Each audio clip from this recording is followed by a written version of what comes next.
حضرت فاطمہ رضی اللہ تعالیٰ عنہ کی وفات کا دن، یہ وہ دن تھا جب آسمان رو پڑا۔ بسم اللہ الرحمن الرحیم۔ یہ مدینہ کی وہ صبح تھی جس میں سورج تو نکلا مگر اس کی روشنی میں وہ حرارت نہ تھی، ہوا تو چلی مگر اس میں وہ زندگی نہ تھی۔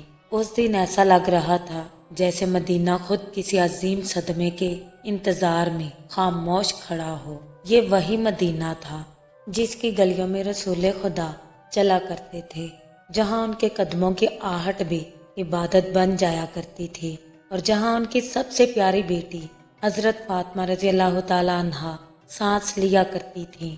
جب رسول اللہ صلی اللہ علیہ وآلہ وسلم اس دنیا سے رخصت ہوئے تو اس دن حضرت فاطمہ رضی اللہ تعالیٰ عنہا کی دنیا ہی اجڑ گئی۔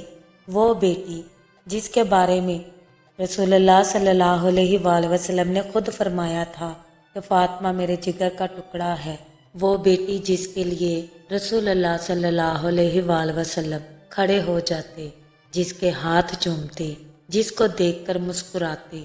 آپ صلی اللہ علیہ وآلہ وسلم کے بعد حضرت فاطمہ رضی اللہ تعالیٰ عنہا اکثر خاموش رہنے لگی۔ ان کی آنکھوں میں ہمیشہ نمی رہتی اور ہونٹوں پر اکثر ایک ہی جملہ ہوتا، میرے بابا کے بغیر مدینہ سونا ہو گیا ہے۔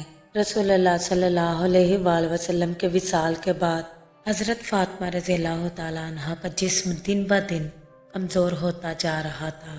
انہیں دنیا کا دکھ اور باپ کی جدائی ان کے وجود کو کھا رہی تھی، لیکن ان کا ایمان وہ آج بھی ویسا ہی مضبوط تھا جیسا رسول خدا نے سکھایا تھا۔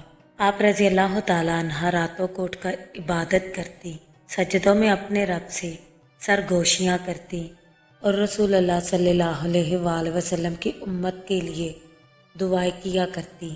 ایک دن حضرت فاطمہ رضی اللہ تعالیٰ عنہ نے اپنے شوہر حضرت علی رضی اللہ تعالیٰ عنہ کو پاس بلایا۔ آپ رضی اللہ تعالیٰ عنہ کی آواز کمزور ہو چکی تھی مگر الفاظ بہت گہرے تھے۔ آپ رضی اللہ تعالیٰ عنہ فرمانے لگی، علی، مجھے لگتا ہے میرا وقت قریب آ چکا ہے۔ میں چاہتی ہوں کہ میری وفات پر زیادہ شور نہ ہو اور مجھے رات کے وقت دفن کیا جائے۔ پھر حیا سے جھکی نگاہوں کے ساتھ فرمانے لگی، اور علی، میں نہیں چاہتی کہ میرا جنازہ ایسا ہو کہ میرا جسم کسی کو نظر آئے۔ یہ تھی نبی کی بیٹی جن کی حیا قیامت تک مثال بن گئی۔ جس دن حضرت فاطمہ رضی اللہ تعالیٰ عنہ نے دنیا سے رخصت ہونا تھا تو آپ رضی اللہ تعالیٰ عنہ نے اس دن غسل فرمایا۔ اس دن آپ رضی اللہ تعالیٰ عنہ نے صاف لباس پہنا اور قبلہ رخ ہو کر بیٹھ گئے۔ اس وقت آپ رضی اللہ تعالیٰ عنہ کے چہرے پر سکون تھا، آنکھوں میں عجب نور، ایسا لگتا تھا جیسے وہ کسی اپنے کے انتظار میں ہوں۔ پھر آپ رضی اللہ تعالیٰ عنہ سجدے میں گئیں، لمبا سجدہ، ایسا سجدہ جس میں زمین بھی لرز گئی۔ کچھ دیر بعد حضرت اسماء رضی اللہ تعالیٰ عنہ نے آواز دی، فاطمہ، لیکن آپ رضی اللہ تعالیٰ عنہ کو کوئی جواب نہ آیا۔ حضرت اسماء رضی اللہ تعالیٰ عنہ نے قریب جا کر دیکھا تو حضرت فاطمہ رضی اللہ تعالیٰ عنہ اپنے رب سے جا ملی تھی۔ آپ رضی اللہ تعالیٰ عنہ کا چہرہ مبارک نور میں ڈوبا ہوا تھا، لبوں پر خاموش مسکراہٹ، گویا باپ سے ملاقات ہو گئی ہو۔ جب حضرت علی رضی اللہ تعالیٰ عنہ کو خبر دی گئی تو وہ وہیں بیٹھ گئے۔ وہ علی جو خیبر کے دروازے اکھاڑ دیتے تھے آج اپنی فاطمہ کی جدائی میں خاموش ہو گئے۔ حضرت علی شیر خدا کی آنکھوں سے آنسو بہہ رہے تھے مگر آپ رضی اللہ تعالیٰ عنہ کی زبان مبارک خاموش تھی۔ اس وقت مدینہ کی فضاؤں میں ایک عجیب سا رونا تھا، ہر دل اداس تھا، کیونکہ رسول اللہ صلی اللہ علیہ وآلہ وسلم کی بیٹی ہمیشہ کے لیے دنیا سے رخصت ہو چکی تھی۔ حضرت علی رضی اللہ تعالیٰ عنہ نے حضرت فاطمہ رضی اللہ تعالیٰ عنہ کی وصیت کے مطابق رات کے وقت چند قریبی افراد کے ساتھ مل کر جنت البقیع میں آپ رضی اللہ تعالیٰ عنہ کی تدفین کی۔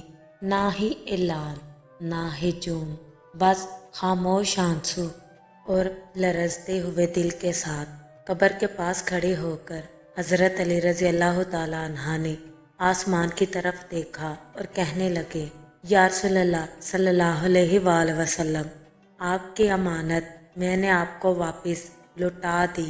یہ وہ لمحہ تھا جب زمین نے آسمان کی شہزادی کو اپنے سینے میں سمو لیا۔ ناظرین، یہ تھی ہمارے پیارے محبوب صلی اللہ علیہ وآلہ وسلم کی بیٹی حضرت فاطمہ زہرا رضی اللہ تعالیٰ عنہا، جن کی زندگی صبر تھی، جن کی وفات خاموش انقلاب تھی۔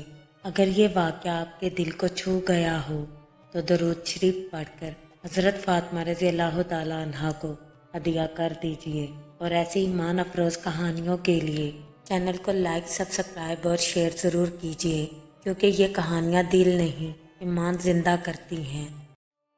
کیا آپ جانتے ہیں کہ اللہ کی سخاوت صرف مال دینے میں نہیں ہے، بلکہ بعض اوقات اللہ کسی کو خالی ہاتھ رکھ کر بھی دنیا کا سب سے امیر انسان بنا دیتا ہے۔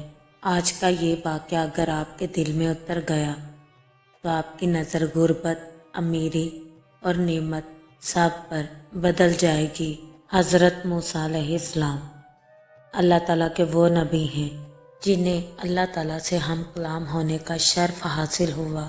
حضرت موسیٰ علیہ السلام ایک دن بارگاہ الہی میں عرض کرنے لگے، اے میرے رب، تو کتنا سخی ہے، آج میں تیری سخاوت کو اپنی آنکھوں سے دیکھنا چاہتا ہوں۔